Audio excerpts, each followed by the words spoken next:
Ini saya pegang kartunya Pak Pami. Ini biar saya seizin pimpinan saya mencoba mengklarifikasi beberapa hal berkaitan dengan.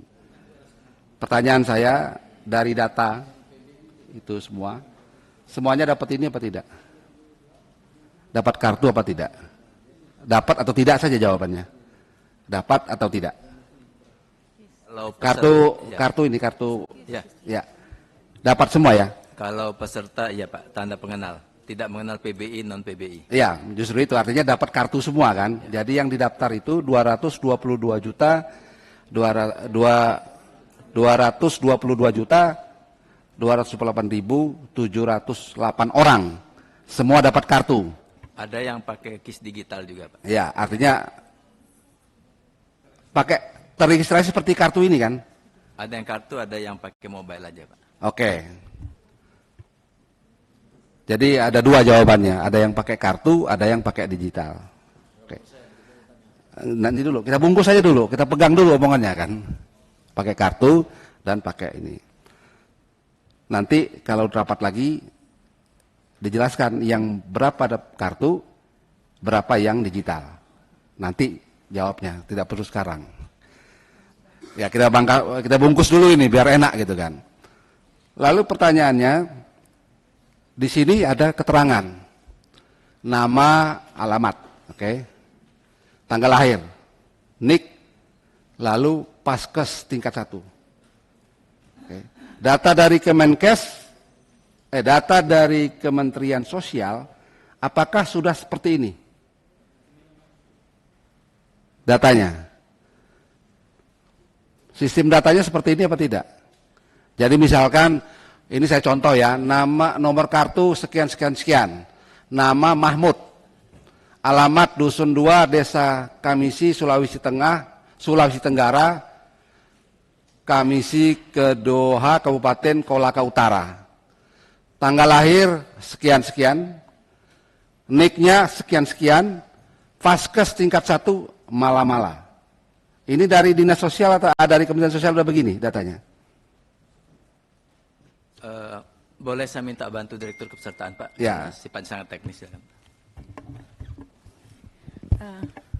Izin pimpinan, Bapak Ibu yang kami hormati, kami sampaikan bahwa khusus semua peserta mendapatkan kartu, kemudian untuk peserta penerima bantuan iuran dari APBN itu mulai tahun 2017 itu. Enggak, saya tanyakan bukan itunya. Sebentar dulu. Ya. Pelan-pelan saja, enggak. Ini seringan saja ini kok. Enggak usah tegang-tegang Ibu, ya santai aja. Jawab saja apa yang saya tanyakan. Jadi kan semua dapat kartu begini. Ada yang begini, ada yang sistem digital. Yang saya tanyakan, input datanya ini kan udah ada tuh, tadi saya sebutkan. Ini data dari Kementerian Sosial sudah begini atau dari BPJS model ininya begini? Kan ada tuh Paskesnya Mala-Mala kan itu. Ya. Kalau yang klinik dari kita Pak. Oke, bungkus dulu, pelan-pelan aja dulu. Jadi ini model data ini adalah bukan dari Dinas Sosial. Data yang ada Paskesnya kan ya, itu dari BPJS. Bungkus dulu. Oke. Saya lanjutkan kalau begitu. Pimpinan, kalau kita mau melihat dari keseluruhan data itu 220, tentu yang menempatkan Paskes itu adalah BPJS Kesehatan. Betul ya? Artinya tentunya kalau diminta oleh Komisi 9, tolong data ini sebarannya di seluruh Indonesia, di mana Paskes-Paskesnya? Kasih ke kita. Kita minta. Kan dari Ibu kan? Misalkan PBI, APBN 96 sekian juta. Paskesnya ini, terdistribusi di kabupaten, kota, kecamatan ini, Paskes ini semua. Tahu kan kita? Kan tahu? Ya, bisa kan begitu kan? Bisa, Pak. Semua itu. Nah, artinya apa? Data itulah yang nanti akan disampaikan di setiap kabupaten. Kita nggak tahu nih, Kabupaten Bandung Barat jumlah peserta dari yang alokasi ini, apakah dia PBI APBN, PBI APBD, peserta penerima upah dan seterusnya, letaknya di mana sih barang ini? Letaknya di mana? Nah, itu didistribusikan. Akhirnya kita tahu, oh, di Kabupaten Bandung Barat, atau ada kabupaten, ada dapil Bandung Barat, enggak ya? Di Kabupaten Tuban dapil saya. Nah, itu. Ternyata peserta BPJS Kesehatan yang PBI-nya tersebar di sini loh kecamatannya. Yang PBI APBD-nya di sekian loh. Yang pekerja penerima upah sekian. Yang PNS sekian, yang TNI Polri sekian. Terdistribusi di fasilitas kesehatan itu. Gunanya untuk apa? Kaitannya dengan Kementerian Kesehatan, Pak. Agar katakanlah yang peserta semua ini terlayani dengan baik, bagaimana Kementerian Kesehatan kebijakannya? Karena kan urusan rumah sakit, klinik, puskesmas, itu kan tidak di BPJS. Betul kan? Nggak ada urusan BPJS. Tapi kalau pelayanannya tidak baik, yang disalahkan BPJS. Saya tidak membela Bapak, Pak, tapi ini agar runut gitu loh maksud saya. Nah, sehingga Kementerian Kesehatan punya cara apa yang harus dilakukan, Mbak, untuk apa? Meningkatkan pelayanan kesehatannya. Misalkan contohnya di Papua, Kabupaten Jayawijaya, peserta PBI APBN-nya sekian orang, APBD-nya sekian orang, puskesmasnya cuma 2 misalkan. Ya kan nggak ada keadilan dong, mereka nggak bisa berobat walaupun PBI juga, walaupun ditanggung oleh negara juga. Di kabupaten mana, Muaro Jambi misalkan, atau mana di Sumatera, tapi uangnya kan cair, dapat uangnya kan. Kan uangnya dikasih gelondongan sama pemerintah. Yang PBI celet, yang APBD kan lewat DAK Kesehatan masukkan ke kabupaten kan, transfer daerah. Nah, akhirnya kita temukan nanti, oh ternyata sumber defisitnya itu adalah di mana sebenarnya. Apakah pemanfaatnya itu adalah bukan pekerja, apa di itu, kan ada di 5 juta orang itu, atau di 30 juta orang itu. Itu simpel, Pak. Lalu sistem katakanlah hutang yang masukkan itu, yang macet berapa. Kan ada juga misalkan masyarakat kita aktifnya hanya 3 bulan misalkan, atau 1 bulan, atau semacam apa. Nah, itu kalau kita mau menyelesaikan secara sistemik. Tapi kalau enggak,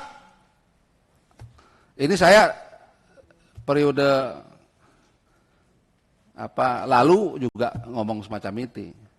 Periode sebelumnya juga ngomong begini lagi, tetap di Komisi 9, Mbak. Nah, maksud saya itu kita maju dikit lah. Kata Pak Jokowi, kalau tidak bisa melakukan lompatan-lompatan, saya copot. Itu Pak Menteri harus bikin lompatan nih sekarang, Pak. Pak Menterinya yang dicopot. Kalau bisa juga dirutnya juga bisa dicopot kalau nggak mengalami lompatan. Nah, itu saya membantu bagaimana Menteri berprestasi, dirut juga berprestasi. Jadi kita tidak rapatnya bolak-balik begini terus, Pak. Contoh lagi ini lagi, soal kaitannya apa? Kementerian Kesehatan lagi. Untuk obat, ada APBN-nya, Pak, obat. Betul ya Pak Oscar ya? Berapa triliun kita obat? 3 triliun ya, 2, sekian triliun untuk obat.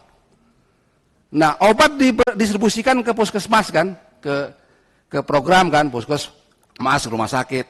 BPJS peserta nih datang dia obat, dia periksa, dikasih obat.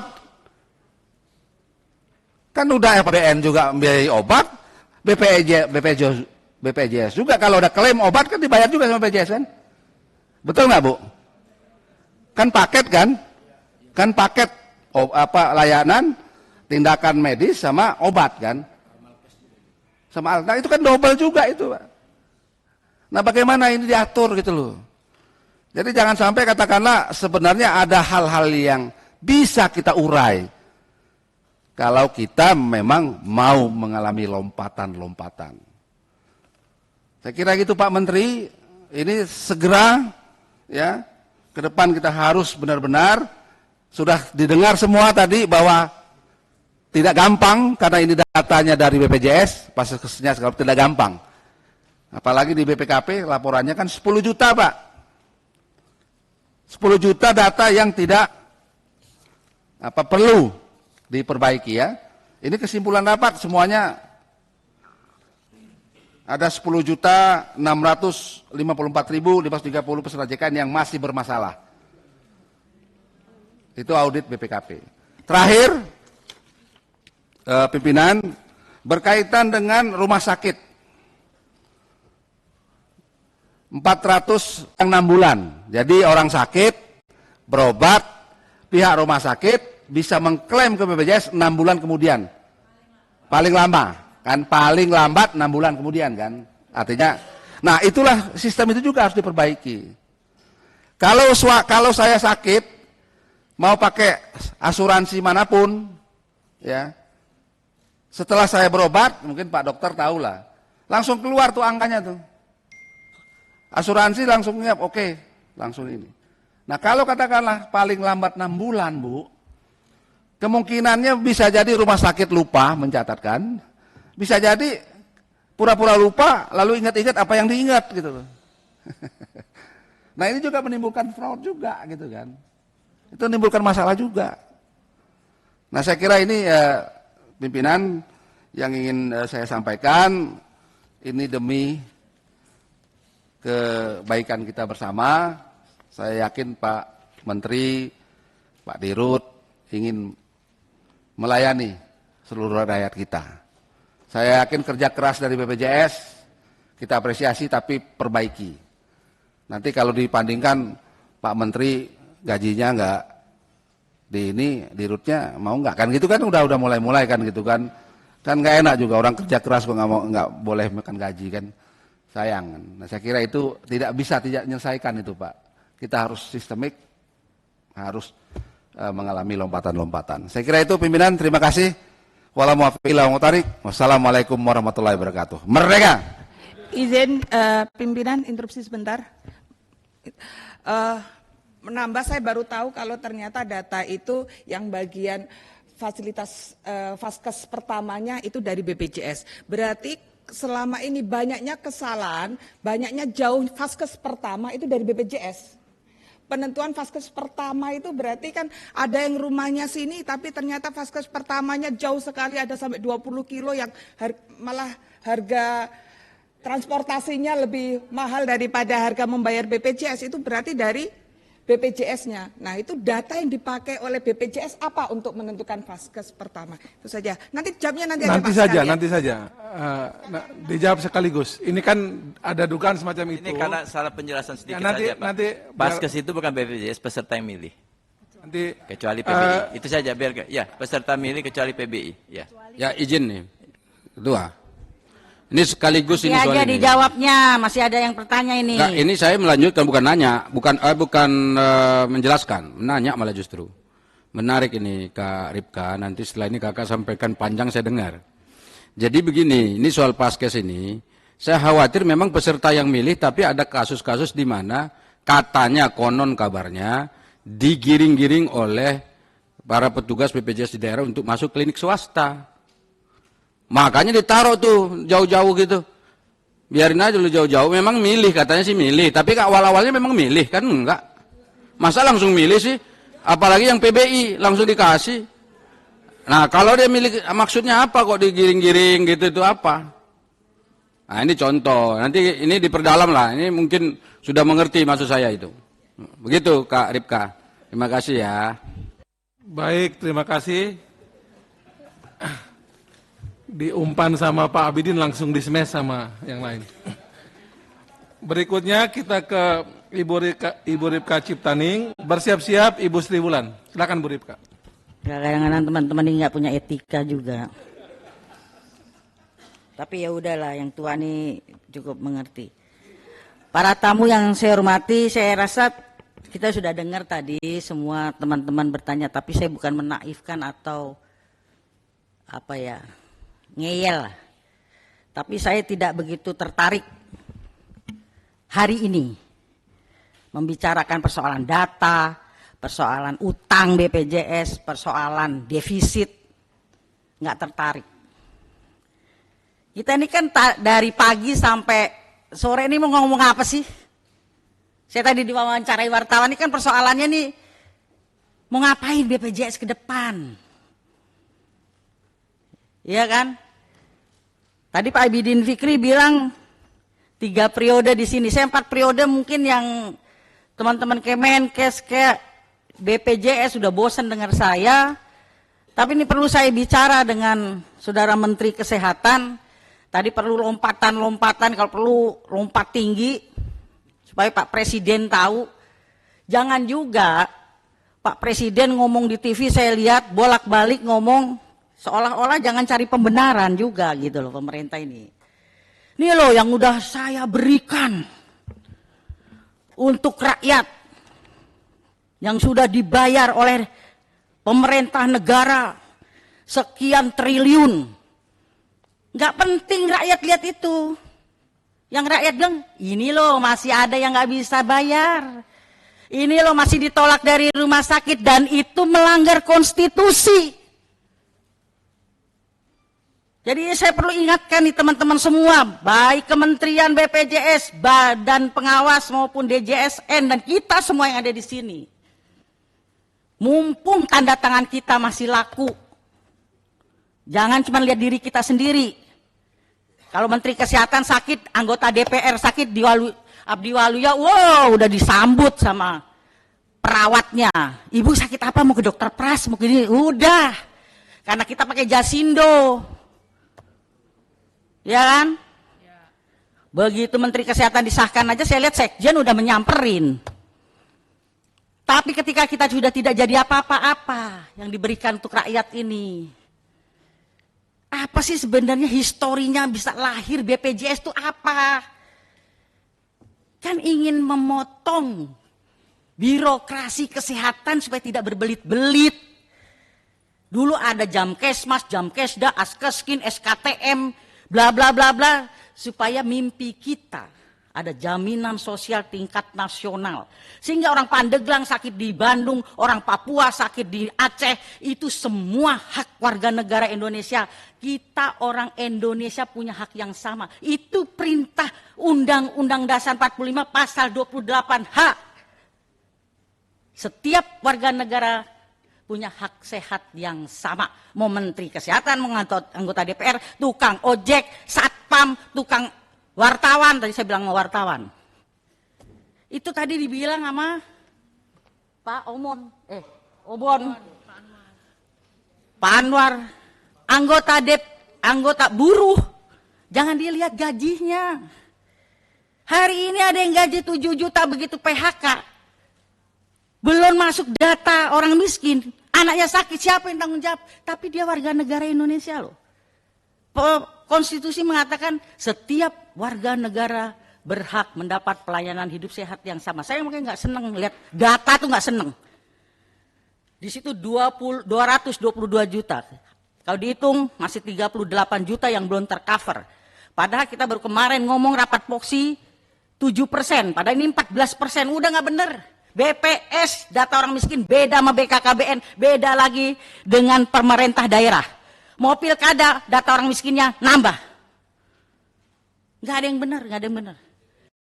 Sekarang pokoknya bagaimana warga negara punya hak sehat yang sama. Mau punya mercy, mau tukang rumput, sama dulu. Soal akhirnya kita tidak pakai, sekarang anggota DPR kita pakai jasindo, kita punya hak yang sama dulu. Terus argumentasinya, iklannya di TV, saya muak kalau lihat.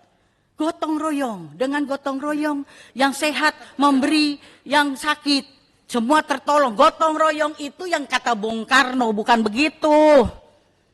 Misalnya bikin ada yang punya teh, ada yang punya singkong rebus, ada dengan sukarela dan punya itu konsep gotong royong benernya. Dari Pancasila, Sila, Trisila, Ekasila itulah gotong royong. Kalau gotong royong orang dipaksakan itu pemerasan. Kamu boleh nggak kena ini mandiri, harus satu keluarga 5 orang, itu yang tadi dibilang sama Adinda Anwar. Suruh ikut 5 orang. Itu pemerasan, Saudara Menteri. Gotong royong, dia udah tahu. Satu keluarga yang rawan sakit, anakku yang nomor 3. Oh, gajiku segini. Tadi siapa yang katanya mau ngeliatin nanti di daerah pemilihannya? Saudara Salehno. Saya yang sehari 20.000. Dia bisa menggotong royongkan 1 orang. Ya udah alhamdulillah. Itu harusnya tanggung jawab negara loh. Tanggung jawab pemerintah loh. Dia udah mau menggotong royongkan 1 orang. Jangan dipaksa juga dong 5 orang. Itu namanya pemerasan. Tanggung jawab negara. Jangan lagi bicara, nanti rugi dong BPJS. Nanti pemerintah rugi dong. Bung Karno dulu memerdekakan Republik ini, Saudara Menteri. Ini kan tentara, pasti belajar dong. Lemhanas. Saya nggak belajar Lemhanas, saya tahu.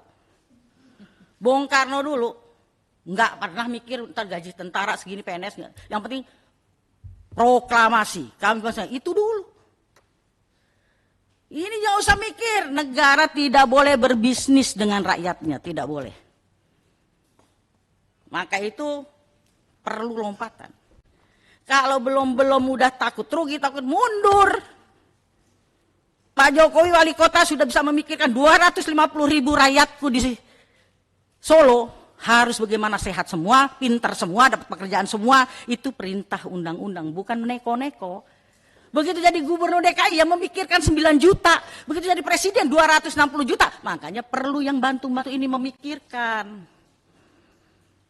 Jadi bukan ini data, ini. Kalau itu mah udah. Yang satu bisa ngerampok, kalau bisa yang lain juga ngerampok. Begitu. Tapi ini hak rakyat.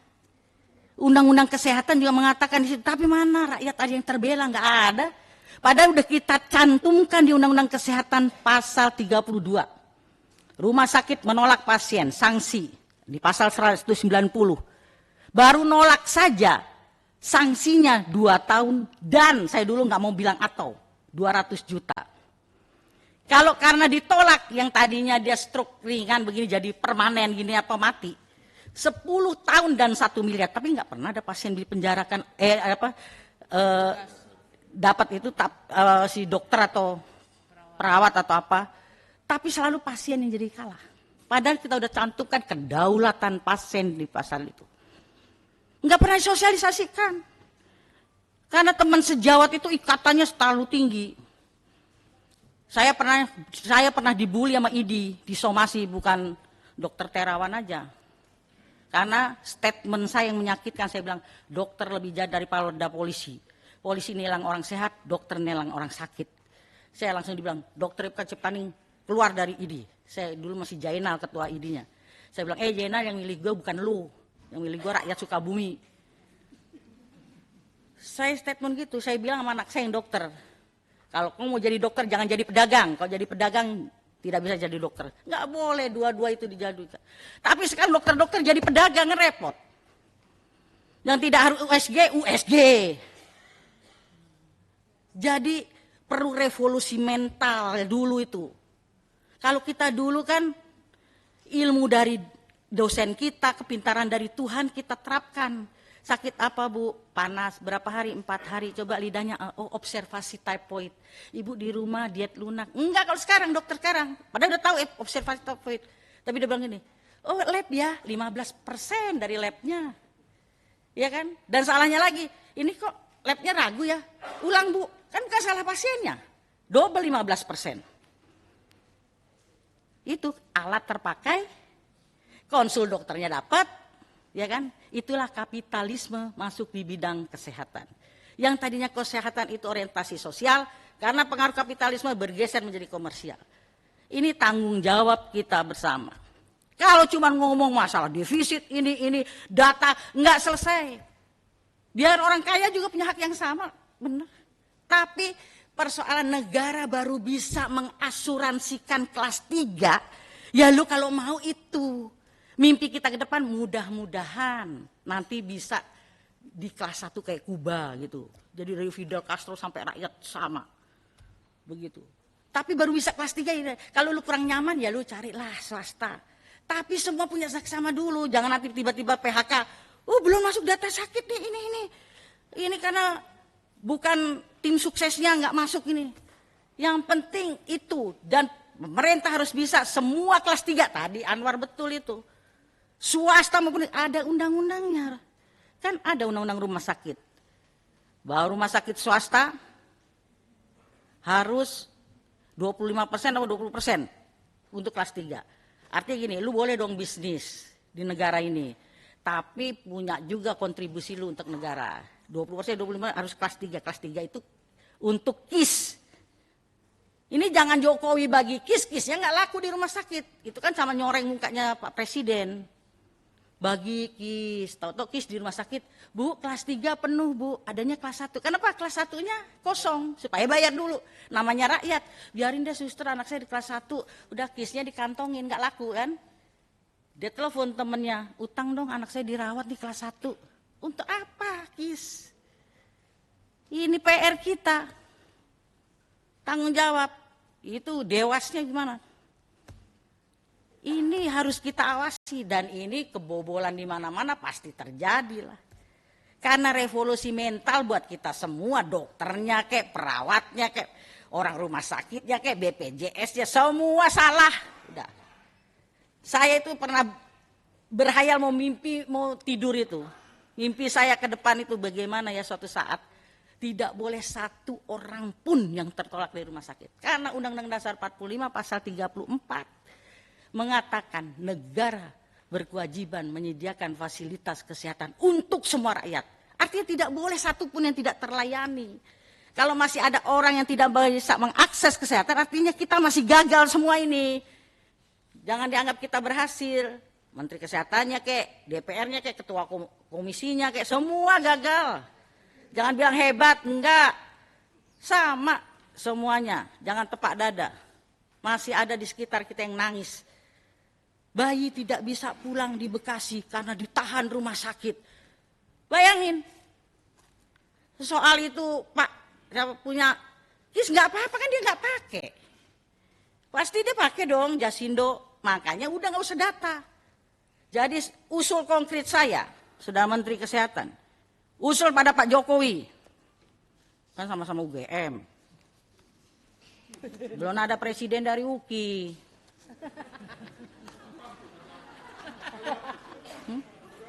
Kalau UGM kan, kalau saya pasti berani ngomong begitu sama Presiden. Pak Presiden, ini kan BPJS ini, kalau saya bisa bilang Mas Presiden gitu kan.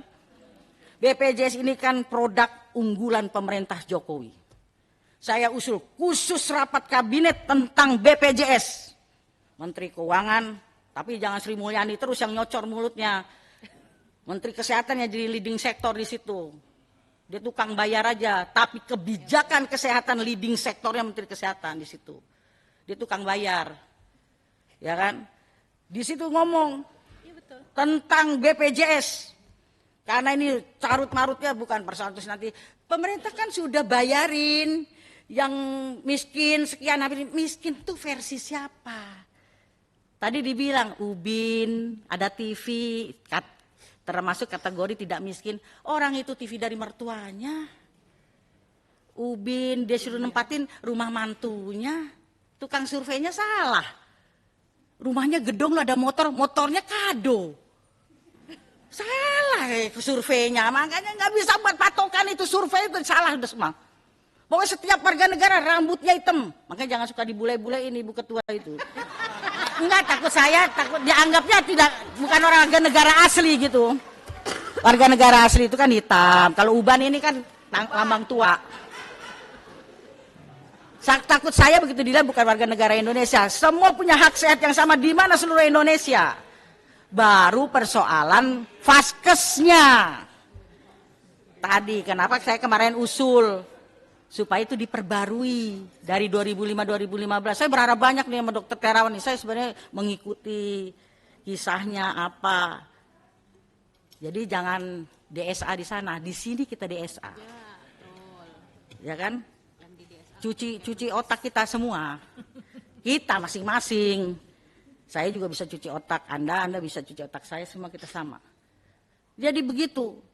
Jadi kita kembali kepada historinya, gotong royong kita yang benar. Ya jangan iklan gitu lagi dah. Kalau Pak Abidin itu kan tukang bicara Pancasila di mana-mana, Pancasila. Sesuaikah kita sekarang Pancasila, BPJS ini? Kan yang kelima, keadilan sosial bagi seluruh rakyat Indonesia, kesehatan yang berkeadilan. Kalau masih ada orang tertolak itu belum adil, kesehatan dari sisi satu aja sila yang kelima. Belum kalau ditarik yang kedua, kemanusiaan yang adil dan beradab. Beradab apa biadab nih kalau ada bayi masih disandra sama rumah sakit. Jangan-jangan masih beradab atau biadab. Nah, Pancasila diomong di mana-mana, anggota DPR mau dilantik di Lemhanas dulu Pancasila, sebatas makalah, ngomong Pancasila sampai muak saya dengarnya. Ya kan? Nah, itu sesuai Undang-Undang Dasar 45, Pancasila, Undang-Undang Kesehatan, Undang-Undang Rumah Sakit juga ada bahwa RSUD itu tidak boleh dijadikan sumber PAD loh, hati-hati. Nah, Pak Bupati, ini ada mantan-mantan wali kota, Pak Bupati, nggak boleh. Hasilnya itu untuk meningkatkan fasilitas kesehatan. Kadang-kadang bupati-bupati kita juga nakal. Ya kan, kalau mau kampanye pilkada, nanti kesehatan gratis, giliran udah jadi. Nah, nggak ada anggaran deh untuk ini. Nah, nggak sesuai dengan Undang-Undang Kesehatan. Oh, sumpah Hipokrates, sekali-sekali Saudara Menteri datengin fakultas-fakultas kedokteran, kumpulin dokter-dokter umum, dokter spesialis. Ini kadang egonya dokter spesialis juga konyol. Nggak memberikan kesempatan adik-adiknya muncul. Kumpulkan, disentuh Hipokratesnya itu.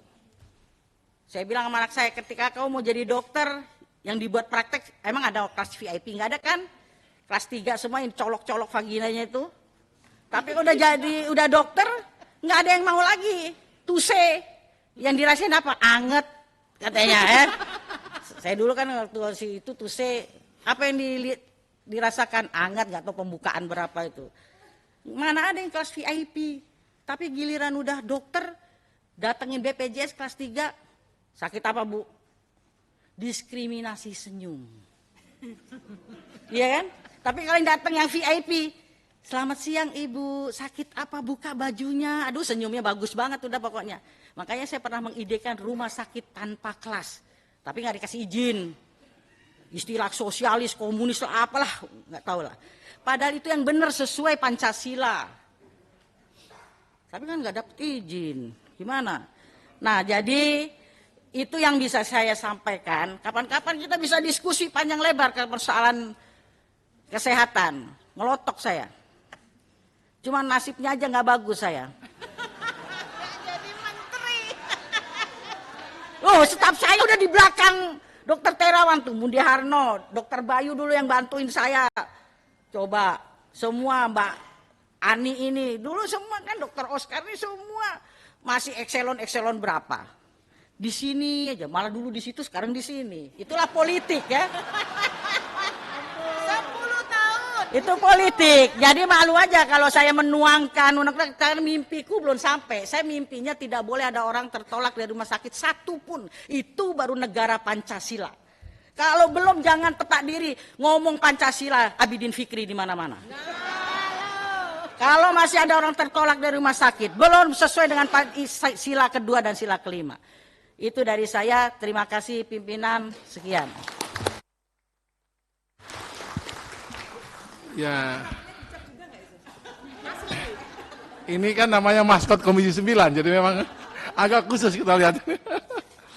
Jadi bukan cuma soal lamanya, tapi memang Mbak Ning ini banyak senior-senior mengatakan bahwa politisi yang bekerja dengan hati. Jadi kalau tadi ngomong itu saya kira dengan hatinya. Jadi mudah-mudahan kita semua terbawa dan bisa memaknaikan hakikat-hakikat tentang kesehatan tadi Bu Ning sudah sampaikan. Berikutnya kita berikan buat Bu Sri Wulan dan bersiap-siap Ibu Ratu Wula yang terakhir nanti. Silakan Bu Wulan. Terima kasih, luar biasa sebenarnya dari Mbak Ning tadi juga udah mewakili kita semuanya, sampai kita juga sampai melongo loh dengerin Mbak Ning. Matur nuwun Mbak Ning. Saya mulai dari BPJS ini ya, karena kemarin beberapa kali saya datang ke Dapil Pak. Selamat bertemu kembali Pak Fahmi. Jadi gini, kemarin itu jadi ada informasi sampai ke saya mengenai kader JKN. Jadi kader JKN sendiri sebenarnya tadi Bapak sampaikan bahwa ada 3 tugas kader JKN, kalau nggak salah, ya kan? Tetapi ini jadi terkesan seperti tadi disampaikan dari teman-teman terdahulu, lebih mengenai debt kolektornya, gitu. Jadi untuk pemberian informasi atau apa sangat kurang sekali, tetapi penagihan ini yang kayaknya kok lebih diutamakan. Dan terlebih lagi mereka setelah kita tanya kan ada juga dari dinas sosial ada tenaga-tenaga yang mungkin sampai ke kecamatan itu TKSK yang membantu penyebaran. Jadi setelah kita tanya ternyata ada fee juga yang dia terima sebesar 25% dari jumlah yang bisa tertagih dari pasien peserta BPJS. Nah itu mohon penjelasannya juga dari Bapak, karena ini kan sangat merisaukan sekali. Dan yang lebih penting juga selain ada tagihan tadi, setelah dengan mendengar kenaikan premi yang sudah sangat merisaukan ini, jadi mereka berbondong-bondong untuk melunasi. Apa yang dikatakan oleh kader JKN ini, lunasilah. Jadi suruh melunasi, kemudian apa? Berpindahlah ke PBI. Yang benar gimana nih? Jadi semuanya pada berbondong-bondong datang. Dan ini juga dikuatkan oleh informasi yang diberikan kepada saya oleh Kepala Dinas Sosial. Jadi banyak sekali yang mereka berdatangan ke Dinas Sosial untuk dipindahkan ke pesertanya menjadi PBI. Jadi mohon penjelasannya, ini sangat merisaukan sekali, dan juga Kepala Dinas juga pengen dengar Pak dari Bapak ini seperti apa gitu. Apakah ini memang instruksi dari atas ke bawah atau bagaimana? Karena ini sungguh-sungguh sangat nggak enak juga gitu kan. Terus kemudian titipan juga banyak sekali memang dari dokter-dokter mengenai layanan kanker. Kemarin saya berkunjung ke Kensara Semarang. Jadi disampaikan oleh dokter yang menangani banyak obat-obatan yang nggak disediakan, dan juga obatan itu biasanya juga tidak diberikan penuh. Jadi dokter mungkin sudah menyarankan misalnya obat diberikan itu adalah 1 bulan, tetapi ternyata hanya 2 minggu yang diberikan, selebihnya dia harus bayar. Coba bayangkan kalau misalnya itu keluarga Bapak yang menderita itu kayak gimana. Kita tahu bahwa teman-teman sakit pasien ini yang PBI ini kan sudah jelas-jelas mereka tidak mampu. Tetapi kalau misalnya obat saja sudah dikebiri, bagaimana dia akan sehat? Mendingan nggak usah dikasih supaya meningkatkan penurunan jumlah penduduk kan gitu. Jadi ini juga harus jadi perhatian. Terus kemudian mengenai verifikator. Jadi verifikator yang ada di daerah ini kan bukan mereka semuanya orang-orang yang mengerti tentang medis. Karena yang ada itu selalu ditanya kalau misalnya orang sakit datang ke rumah sakit atau periksa, itu pasti hanya diobati analisanya aja. Padahal sebenarnya dokter memeriksa dari pasien itu bukan, kalau misalnya kita sakit batuk bukan obat batuk aja yang dikasih. Setelah kita periksa mungkin ada hal-hal yang lain, tetapi yang ada bahwa tidak langsung diberikan obat, tetapi pasien ini suruh pulang dulu, kemudian suruh datang lagi melalui mekanisme dari awal, dari puskesmas lagi lah. Nah, yang seperti itu ini kan sangat merepotkan. Kalau misalnya sakit, apakah kita mau juga dipingpong seperti itu? Dan yang kedua, tolong selanjutnya, kemarin juga ada minta tolong kebijakan yang benar-benar ditegaskan oleh Kementerian Kesehatan, Pak Menteri baru, selamat sekali lagi, mengenai arah pasien di dalam langkah-langkahnya untuk mencapai perawatan, misalnya pasien yang sudah sangat parah. Kayak kemarin juga ada sampai pasien itu juga ada pendampingan dari puskesmas, tetapi tetap ditolak. Jadi pasien ini sudah sakit parah, sudah pendarahan, sudah apa, dan itu tidak berhenti, tetap aja ditolak dari rumah sakit itu, suruh nunggu karena ruangan tidak ada. Nah, ini kan nggak bagus gitu kan. Jadi kalau misalnya gitu sama aja lu pulang deh, mati aja nggak apa-apa kan kayak gitu. Nah itu juga yang jadi kesedihan kita semuanya. Dan yang selanjutnya, jadi mungkin sama dengan teman-teman lain, jadi kenaikan upah yang sudah ditetapkan sekarang, tolong dong betul-betul dikoreksi lagi, apakah ini akan menjawab semuanya, atau ini akan menambah masalah baru. gitu. Jadi masalah yang mungkin sekarang sudah banyak masalah, tetapi ini jadi tambah masalah. Terus yang berikutnya, Pak Menteri, untuk obat-obatan juga yang tadi selain belum diberikan, tetapi obat yang datang ke puskesmas itu tidak sesuai dengan orderan dan juga jumlahnya tidak sesuai. Waktunya juga tidak sesuai sehingga banyak kekosongan obat yang ada di puskesmas. Kalau misalnya kita sakit, maksud sih kita nggak dikasih obat gara-gara obatnya nggak ada. Kan seperti itu. Kemudian yang selanjutnya untuk Dewas, saya sedih sekali jujur aja Bapak Ibu Dewas. Jadi kayak di sini pun jadi kayak anak SMA gitu, dengerin aja gurunya bicara. Padahal kan Bapak Ibu kan lahir di sini ya, kalau nggak salah ya, kemarin saya juga ikut di dalam seleksinya juga, waktu dilantik presiden juga bagus loh. Jasnya keren, apa semua keren. Tetapi apa daya ya, apa yang diberikan ini Bapak Dewas, iya kan? Jadi nggak ada aksinya sama sekali, nggak terlihat di sini aksinya. Jadi seolah-olah ya wes lah bar dilantik wes bar. Nah kayak gitu jadi kesannya. Jadi apa? Tolong juga nanti usulan kepada pimpinan, kita juga akan dibikin rapat khusus untuk Dewas juga, karena ini kan sangat penting, karena Dewas ini kan mengawasi juga pelaksanaan BPJS yang ada di lapangan, tetapi kita nggak merasakan itu semuanya gitu loh. Jadi itu. Kemudian untuk yang gerakan masyarakat sehat, Germas. Germas ini juga kita nggak melihat apa sih sebenarnya targetnya, terus sekarang itu seperti apa.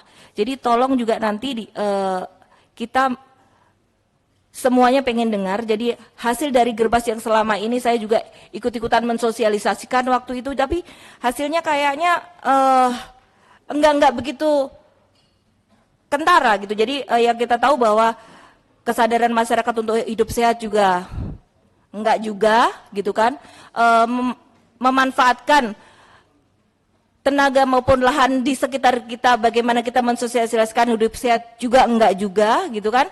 Jadi makanya tolong nanti untuk ini juga disampaikan juga biar kita tahu, sehingga nanti kita juga membuat program-program yang ke depan itu tidak sia-sia juga gitu kan. Jadi ada targetnya harus bagaimana nih ke depan, kan seperti itu. Jadi tolong evaluasi lagi juga. Terus catatan lagi buat Kementerian Kesehatan, tolong dievaluasi untuk rumah sakit yang menjadi rujukan BPJS. Sekarang ini saya kemarin temukan bahwa rumah sakit itu tidak mempunyai dokter tetap. Nah, tolong ini sangat penting sekali, karena kemarin jujur aja sampai ada konstituen saya meninggal di situ dan dokter juga belum datang. Katanya alasannya on the way. Apa-apaan gue bilang. Yang seperti itu. Terima kasih. Terima kasih Bu Wulan, dan yang terakhir Bu Ratu Wula, silakan. Iya, baik pimpinan yang saya hormati, Bapak Menteri di BPJS bersama jajarannya, DJSN dan Dewan Pengawas. Saya mungkin sudah banyak yang disampaikan oleh kawan-kawan tadi, tetapi saya ini dari Nusa Tenggara Timur, Pak, ya, tepatnya dari Pulau Sumba, pulau terindah di dunia, tapi sayang pelayanan kesehatannya tidak maksimal di sana, ya. Kondisi di bawah berkaitan dengan BPJS hari ini semua berteriak, masyarakat berteriak. Kenapa? Pendapatan masyarakat di NTT itu sangat rendah, ya. Tetapi hari ini juga premi BPJS dinaikkan. Nah, ini menjadi persoalan di sana. Terus di sisi lain lagi, Pak, ya, kepesertaan BPJS itu langsung satu kakak, ya, secara satu keluarga, ya, bukan per individu. Nah, di sini saya ingin memberikan usulan solusi, ya. Yang pertama, SOP BPJS kalau bisa dirubah, ya, jadi disesuaikan dengan pendapatan daripada ekonomi keluarga. Yang kedua, khususnya untuk kepesertaan itu mungkin jangan satu keluarga lah, ya, mungkin per individu. Ini mungkin usul dari saya. Berikutnya, khusus bagi ASN sebagai peserta. Nah, ASN di sana itu jika dirawat inap itu harus mendapat rujukan dari puskesmas. Kalau tidak dapat rujukan dari puskesmas, berarti BPJS tidak menanggung biaya. Padahal setiap bulan, ya, PNS itu dipotong gajinya tanpa dicek, ya, peserta sakit apa tidak. Nah, ini juga menjadi persoalan di bawah. Yang ketiga, pelayanan untuk pengguna BPJS kadang-kadang diabaikan, lebih diprioritaskan kepada yang membayar secara tunai. Jadi kadang-kadang ya masyarakat berpikir nggak ada gunanya, nggak ada manfaatnya kita mengikuti BPJS, mendingan bayar tunai saja. Nah ini juga menjadi kendala.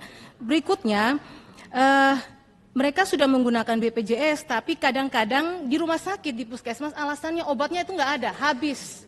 Jadi masyarakat kembali lagi ke apotek, belanja lagi. Nah ini kan menjadi beban bagi masyarakat di tingkat bawah. Nah ini untuk BPJS.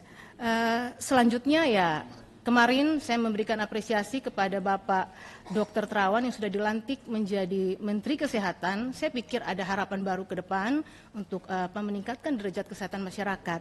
Nah, Bapak sudah punya strategi, ya, strategi bagaimana untuk penguatan JKN dan mengatasi defisit dengan akan membuat Permenkes. Nah, saya berharap sebelum Bapak mengeluarkan Permenkes, sebaiknya ini harapan saya, Bapak keliling ke seluruh Indonesia, lakukan sidak, turun ke bawah, lihat seperti apa kondisi di sana. Sehingga Bapak bisa, artinya pada saat membuat Permenkes itu bisa betul-betul memberikan rasa keadilan bagi seluruh masyarakat, apalagi yang berada di ujung, ya. Kami ada di Indonesia, di ujung dari Indonesia, ya. Berikutnya, ini khusus bagi Dewan Pengawas. Tadi kita sudah mendengar banyak sekali temuan-temuan dari Dewan Pengawas. Nah, yang kita mau pertanyakan, sejauh mana tindak lanjut, ya, hasil temuan itu diberikan kepada BPJS, sejauh mana tindak lanjutnya dan seperti apa action plan-nya. Nah, apakah ada evaluasi lagi setelah mungkin 3 bulan, 6 bulan, kira-kira ada evaluasi lagi atau tidak? Ini yang pertama.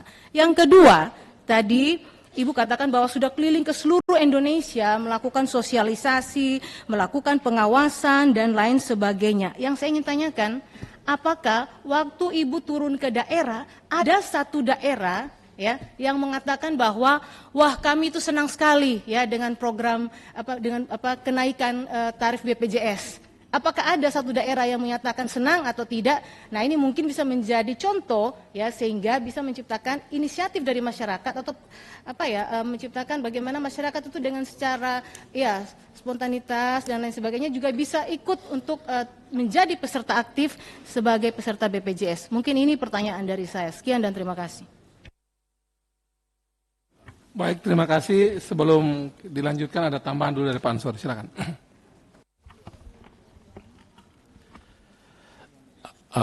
Makasih pimpinan. Saya menggunakan hak anggota saya, Pak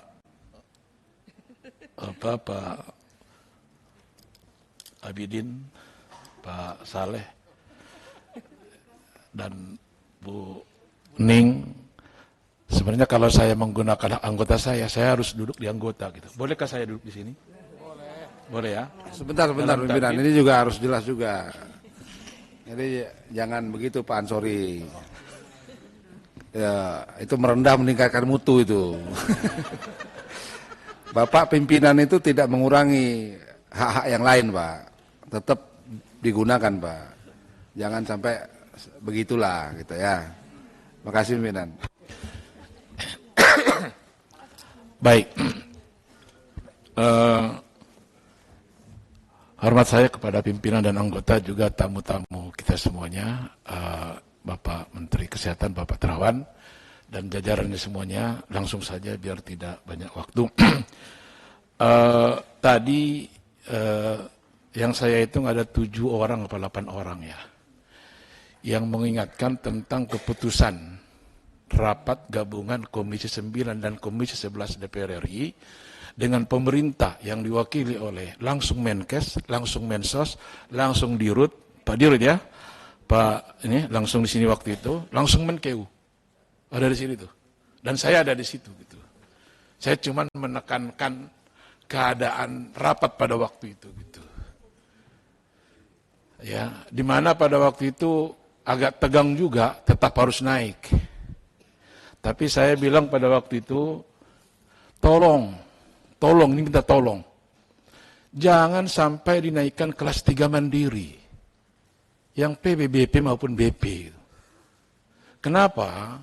Kita sudah keliling hampir kita ke Sulsel, kita ke Sumut, kita ke Jawa Timur, kita ke Bali, kita ke Jogja, kita ke Sulut. Itu masyarakat yang kita yang kita hadapi. Kenapa karena dia sakit makanya dia bayar, Pak Menkes, Pak Dirut ya. Kenapa dia bayar itu? Karena dia sakit. Setelah dia sakit, sembuh, tidak bayar lagi dia. Kenapa dia tidak bayar? Ini adalah kenapa ya? Kenapa gitu? Dia tidak punya uang, Pak. Dia tidak punya uang 25.000 itu. Sekarang dinaikin. Zalim itu, Pak. Dinaikin itu. Makanya waktu rapat itu ya, di sini dengan Menkeu, tolong Bu, sempat di lobi juga ya. Di sini lobi ya. Tegang lobi, ya, saya bilang di situ ya, ini waktu itu masih gigi berapa gitu ya, gigi 4 atau gigi 5 gitu ya. Sampai saya bilang di depan Menkeu di situ, Bu, Pak, ya, semuanya biar dengar ya. Ibu kalau masih menaikkan itu, saya akan bongkar, ya. Saya akan lihat nanti bahwa ada anggaran APBN dari Komisi 1 sampai Komisi 11 yang abal-abal. Orang cuman berapa itu ya cuman berapa kok itu yang PBBP maupun Pauskar, ini tiga-tiganya ini ya. Coba itu aja sedikit, Pak. Ya. Berapa BUMN yang disuntik itu padahal dia udah mau mati gitu. Ya. Jadi tolong kalau perlu habis ini Pak, berkomentar Bapak di media di situ nanti. Kami akan kalau Pak Dirut ya, tolong nanti kalau bisa ini keinginan saya sebagai anggota ya. Ya karena ini sudah nggak tahu lagi di media semua dia kalau Bapak buat survei gitu semua ya, itu pasti menolak yang itu Pak. Udah menangis mereka masih ditambah gitu ya. Ya. Kalau yang lain-lain masih bisa lah, mereka masih bisa punya, tapi ini nggak punya ini gitu. Jadi kalau saya dari sini, tolong nanti habis dari sini minta tolong lah kalau bisa ya. Tolong berkomentar lah di media biar masyarakat kita ini bahagia. Kami akan tidak jadi menaikkan premi iuran BPJS Kesehatan kelas 3 mandiri. Ya, penerima bukan pekerja bukan penerima upah maupun juga bukan pekerja gitu. Tolong ini Pak, jangan sampai nanti ada yang setelah ini Pak, bisa pansus ini Pak. Pansus lebih gawat lagi nanti. Ya, pansus lebih ini lagi. Ini hampir semua anggota menginginkan tadi karena dapil-dapil kita enggak ini. Masyarakat kita apa gitu. Tolong sampaikan ke pemerintah lah dalam rapat-rapat nanti ininya gitu. Jadi kemungkinan ini juga dinaikannya itu waktu kita baru dilantik ini Pak. Ada perpres gitu. Maunya naikannya, kalau menaikannya mungkin kan ada perpres itu. Makanya saya masih bertanya-tanya Pak Saleh, ya Pak, siapa ini otaknya ini gitu. Ya, memang Pak Jokowi tanda tangan Bu ya. Tapi kan nggak mungkin dari kementerian yang lain gitu. Pasti dari Bapak DJSN. Pasti ada timnya ya. Buat ini gitu kan. Pasti ada itu. Buat ini perpres, pasti ada timnya gitu. Nah, timnya ini apakah tidak membaca keputusan kami dengan 5 menteri itu. Dan 5 menteri itu oke. Tok. Tanda tangan. Nah, ini kenapa tidak diberitahu itu kesana naik semua gitu. Kagetlah semua kita Bapak. Jadi sebenarnya saya tahan-tahan sebenarnya tidak. Tapi nggak tahu Bu Ning, Bu pada banyak SMS ngomonglah dikit gitu. Walaupun 1 menit gitu. Ya Pak ya, jangan sempat yang abal-abal itu Pak ya. Di Kemenkes ada Pak. Saya tahu Pak Oscar. Ya, saya tahu. Anggaran abal-abal. Di Kemenaker Bu, maaf Bu. Ada abal-abal. Di kepolisian, banyak lagi. Tiap ininya gitu. Masa untuk yang Saya ngomong gini kan udah ini Pak, udah nggak sabar lagi saya. Ya, dinaikkan mereka itu zalim. Pak, Bapak bilang nggak zalim kemarin Pak, saya lihat Bapak di TV. Bapak Dirut, saya lihat di TV. Kami disebut zalim kata dia gitu. Ini bukan kezaliman kata Bapak gitu. Saya bilang di sini Pak, zalim itu Pak. Naikkan orang yang tidak mampu, padahal uang banyak yang lain gitu. Tolong itu Pak catat Pak Dirut, Pak Menteri. Enggak seberapa kok yang kita minta ini Pak untuk menggratiskan mereka itu. Ya, saya dukung tadi Bu Ripka tadi. Yang kita di sini lama untuk bersama masyarakat kita ini gitu. Tolong itu Pak ini, kalau bisa nanti habis ini, tanpa nggak usah Pak ini, nggak usah. Kalau perlu nggak usah lagi mungkin ke ini ya, kemana? Nggak usah lagi nelpon Pak Presiden lagi barangkali Pak, ya kan? Ya kalau bisa ya, kalau bisa biar kita terhibur di sini, masyarakat terhibur juga gitu. Kami tidak jadi menaikkan yang kelas 3 mandiri. Gitu. Tolong itu Pak sekali lagi. Saya tunggu itu sampai besok, sebelum ada yang lain-lain nanti gitu. Ya, akibat daripada tidak ditolaknya keputusan untuk kelas 3 mandiri aja, pas sedikit kok itu. Kita pernah itu paling sekitar 6 sampai 7 triliun per tahun ya. Sementara tadi anggaran-anggaran kalau boleh kita ini, ya ini Bu Ripka tukang sisir itu, anggaran, tukang sisir. Tukang sisir. Sisir. Apa maaf Oscar ya, banyak dirjen ini. Oh ini buang. Kalau perlu dari kementerian yang lain, ya, anggaran yang lain banyak. Ya tapi kan nggak jangan sampai ke sana Bapak. Dan ini kalau saya gagal di sini Pak, saya akan perjuangkan di paripurna. Dan saya akan ngomong di paripurna gitu. Sebelum kami paripurna, tolonglah Pak yang kelas 3 mandiri ini Bu. Ya banyak tadi anggota hampir semua juga, saleh semuanya ininya. Tolong Pak, itu jangan sampai dinaikkan Bapak. Maaf sebelumnya Pak, Ibu ya dari saya cukupkan di sini. Mudah-mudahan, insya Allah, walaupun saya takut juga ini, Pak Terawan ini baru pertama kali di awal-awal saya udah begini gitu kan. Apa nanti selanjutnya ini enggak sekali ini aja Pak. Sekali ini aja.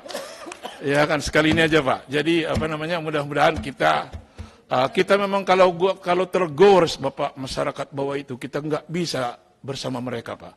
Nggak bisa kita ke dapil Bapak. Membuat apa kita ke dapil? Dimarahin Pak. Kalau mereka sudah tergores, nggak bisa kita buat acara ke dapil. Tanya semua ini Pak. Nggak berani kita ke dapil Pak. Ya, dicemooh. Ya, dicemooh kita Pak. Ya. Itu saja mungkin permintaan saya dari meja pimpinan. Maaf kalau ada kata-kata yang kurang berkenan. Saya tadi pertama 1-2 menit pelan ya. Tapi enggak kok. Enggak ini dia gitu. Naik juga dia Pak Dirut. Pak.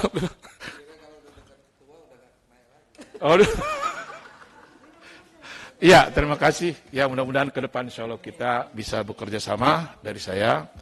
Ansori Siregar, fraksi PKS, nomor anggota 414, Dapil Sumatera Utara 3. Wabillahi taufiq wal hidayah, wallahu minkum, lahum muwaffiq ila aqwamit thariq wal hadilas sabil. Wassalamualaikum warahmatullahi wabarakatuh.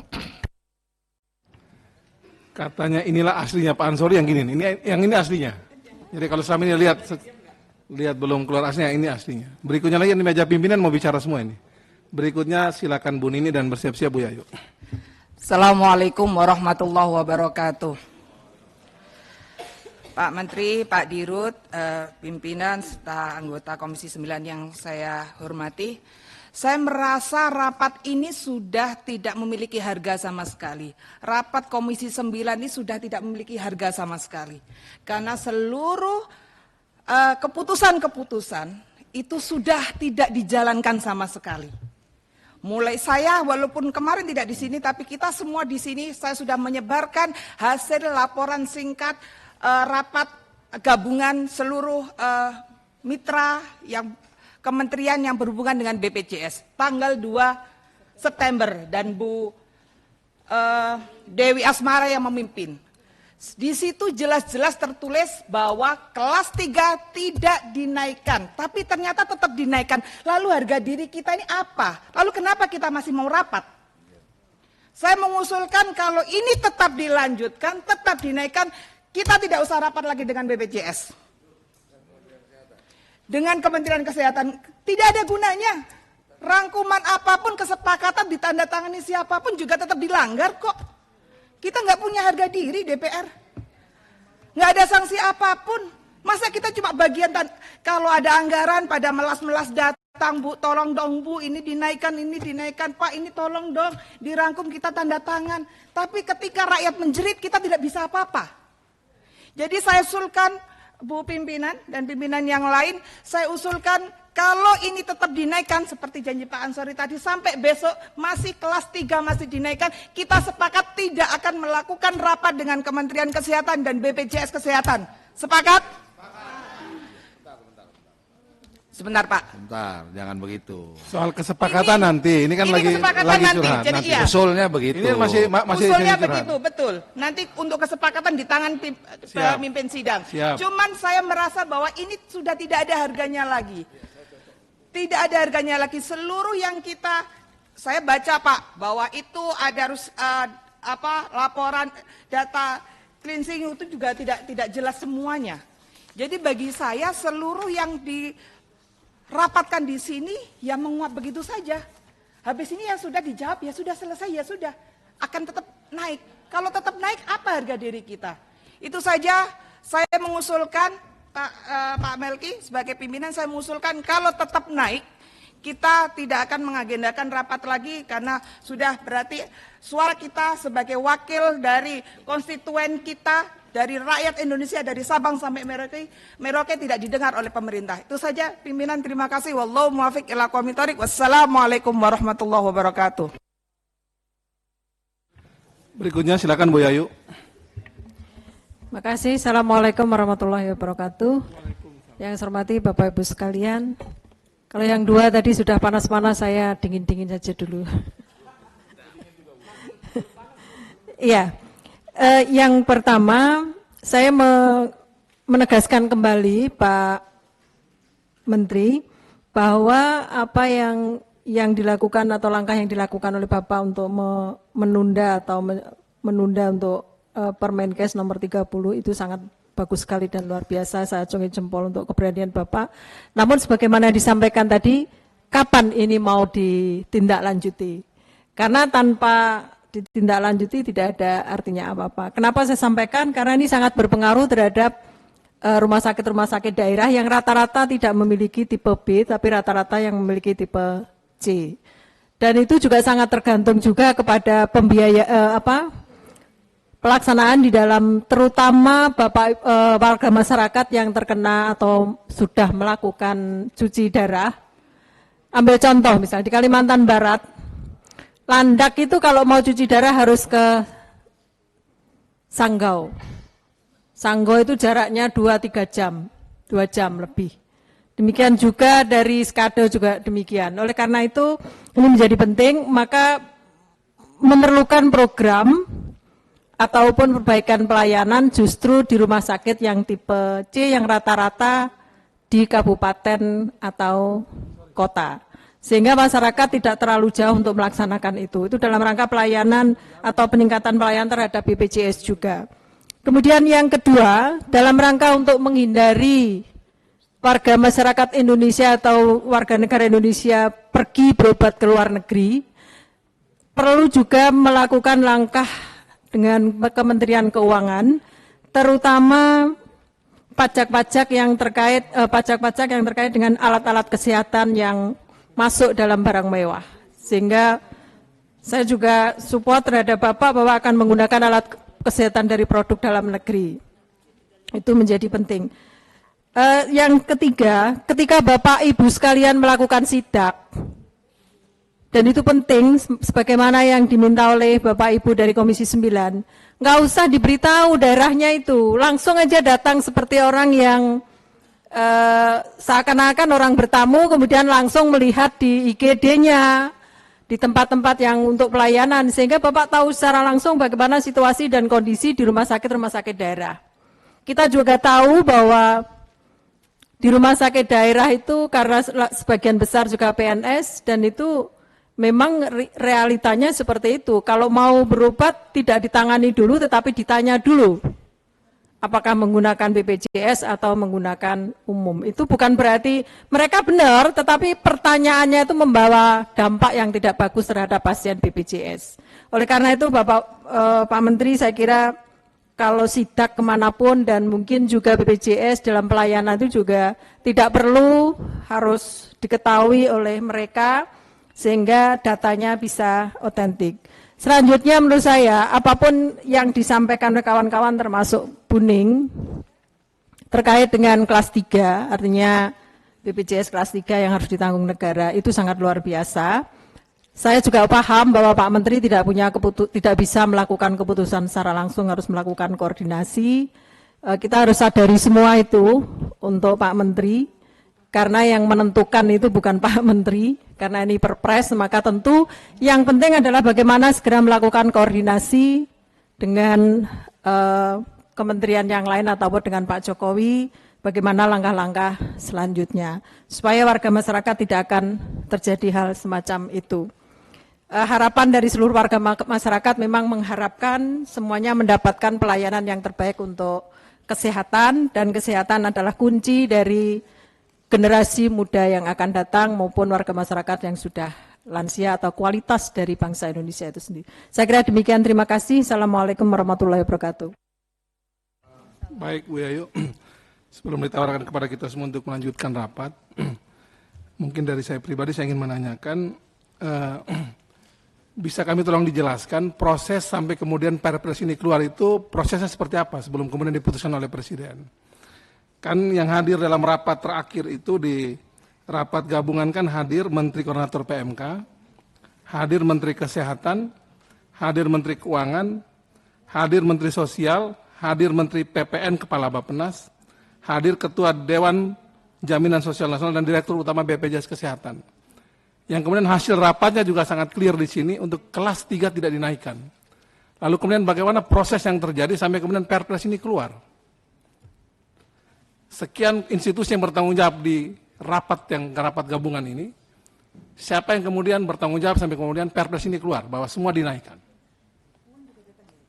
Jadi semua menteri yang kemudian terkait dalam proses ini mesti juga bertanggung jawab. Kan tidak mungkin ujuk-ujuk Perpres ini keluar gitu. Dan sekarang kemudian Perpres ini menimbulkan gejolak sosial di seluruh Indonesia. Dan kita mau timpakan ini semata-mata pada leading sektor di kesehatan, saya kira tidak fair gitu. Nah, jadi mungkin perlu dijelaskan oleh semua yang terlibat dalam proses ketika ini diputuskan di rapat gabungan ini, sampai kemudian proses terjadi sampai Perpres keluar, tolong kami diceritakan. Karena dari tadi kan kita berdebat, kita nggak tahu prosesnya, tiba-tiba aja kemudian Perpres keluar dan ini tidak ada yang bertanggung jawab nih. Saya lihat dari tadi, semua yang hadir ini tidak ada satu pun yang bertanggung jawab terhadap Perpres ini keluar kemudian ditandatangani oleh Presiden Jokowi. Namanya Presiden kan tentu tidak lagi pakai ini, ada masukan langsung ditandatangani. Nah, ini yang perlu kita ketahui sehingga jangan sampai ada yang cuci tangan dalam kesepakatan ini kemudian mengusul Presiden kemudian hari ini kita tidak tahu siapa yang harus bertanggung jawab untuk Perpres ini. Itu yang pertama. Kemudian yang kedua juga tentu evaluasi yang sudah tadi diberikan oleh semua teman-teman perlu dijawab satu persatu atau bukan dibuat kerangka khusus sehingga kita bisa tahu kenapa sampai kenaikan BPJS ini terjadi. Selain hal dasar tadi saya kira diingatkan oleh Mbak Ning tadi itu perlu menjadi perhatian kita bersama. Bapak Ibu sekalian, para anggota Dewan, pimpinan dan para tamu, kami ingin menawarkan kelanjutan rapat kita ini. Kalau tadi kita ingin diakhiri sebelum maghrib, apakah kita skor sidang, setelah itu kita isoma sebentar, kalau kemudian kita lanjutkan jam 6:30, ataukah ada usulan lain? Saya persilakan. Pimpinan, usul. Ini kan sudah mau maghrib ya. Saya usul diskors, kemudian masuk lagi jam 6:30 atau jam 6:30 lah. Biar kita rehat sejenak lah. Biar juga Pak Menteri dan yang lain juga. Itu ya. Saya kira itu pimpinan usul. Silakan. Terima kasih Pak Abidin. Usulan bisa diterima? Setuju ya? Setuju Bu Ning? Oh setuju. Setuju Pak Saleh? Bapak Ibu tamu setuju? Ya, kita biar juga ada komunikasi tolong komunikasikan dengan pihak yang lain tadi, stakeholders lain, sehingga jawaban soal siapa yang bertanggung jawab terhadap kemudian Perpres ini keluar bisa kita ketahui. Jadi kemudian kita mau rapat gabungan pun juga jelas dengan siapa nih. Kan kita mau ada rapat gabungan lagi nih. Nah, jelas dengan siapa kita harus ketemu sehingga gejolak ini segera bisa kita cari solusinya bersama. Apakah Menteri Keuangan dan seterusnya itu kita mesti segera tahu nih. Kalau bisa 6:30 sudah ada jawaban. Tadi juga ada masukan ke kami bahwa fraksi Partai Golkar dan fraksi Partai Demokrat izin, seluruh fraksi Partai Golkar akan HUT malam ini dan kemudian seluruh fraksi Demokrat izin ketemu Pak SBY. Tidak jadi Pak Ketua. Saya juga izin berarti, habis ini saya izin. Dipindahkan ke pimpinan yang pimpin, saya izin ikut HUT. Boleh ya. Saya kira begitu ya. Demokrat nggak jadi. Demokrat tadi kata izin. Kita lanjut. Oh ya, siap. Selesaikan ini dulu. Dengan demikian, skor sampai jam 18.30.